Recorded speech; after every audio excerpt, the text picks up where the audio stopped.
सनातन धर्म की, गौ माता की, गौ माता की, सतगुरु साईं टेऊराम साहिब की, वो पुष्कराज महाराज की। मालवीय नगर जे हिन पवित्र झूलेलाल मंदिर ऐं सनातन आश्रम में आज तव्हां सभिनि सां रूबरू मिलण जो जेको मौको मिलियो आहे, सचपच लाल साईं जे 40 जा जेके ॾियारा आहिनि, असां सभिनी खे पंहिंजे संस्कार सां धर्म सां जोड़ंदा आहिनि। असां पूजा पाठ करे पंहिंजे घर परिवार में पंहिंजे ॿारनि ताईं संस्कार पहुचाइण लाइ जेको कमु करे रहिया आहियूं, सचपच तव्हां सभु भाग्यवान आहियो। ऐं हेॾे पवित्र अंगण में वेही करे लाल साईं जे अॻियां इहे सभु जेके असां सेवा कयूं पिया, इहो तव्हां सभिनि जो आशीर्वाद आहे कि समाज में ॿधी बचे पई, संस्कारवान थियनि पिया, ऐं जेके माण्हू अलॻि अलॻि पंथनि में भिटकी था वञनि उन्हनि खे वापसि पंहिंजे जड़ सां जोड़ण जो कमु कयो अथव। इन करे भॻवान जी विशेष कृपा तव्हां सभिनि जे मथां आहे जो अहिड़ो पंहिंजो कमकार छॾे करे पंहिंजे धर्म जे लाइ हिन दरबार में अचो था।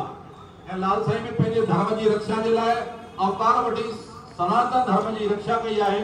वो जिम्मो हाणे असांजे मथां आहे, छो जो दुनिया जे साम्हूं ख़बर आहे त ही सिंधी जेके आहिनि उहे संस्कारवान आहिनि, जिन पंहिंजे ज़मीन खे छॾे ॾिनो, पंहिंजे संस्कार खे कोन छॾियो। उहो असांखे पंहिंजे आसे पासे में ॾिसणो आहे त असांजी माताऊं भेनरूं जंहिं घर में अचूं वञूं था उते जो पूजा पाठ कहिड़े नमूने सां आहे, किथे हू असांजी न्याणियूं कंहिं पंथ में त कोन भिटकी वई आहिनि, के धर्मांतरनि जा मुद्दा त कोन आहिनि। इन्हनि सभिनि ॻाल्हियुनि खे जोड़ींदासीं। ही जेके मुखी साहिबान आहिनि, सेवादारी आहिनि, उहे तव्हांजे लाइ तन मन धन सां हाज़िर आहिनि कि हर सेवा करण जे लाइ तव्हांजा सहयोगी आहिनि। ही जेको पवित्र आयोजन थिए पियो, मां सम्झां थो सभिनि जे लाइ तमामु घणी ख़ुशियूं ऐं मौजूं माणींदा। ऐं थोड़नि ॾींहंनि खां पोइ 24 अगस्त जेकी अचे पई, 24 अगस्त ते असांजी मिठड़ी सिंध असांखां अलॻि थी हुई।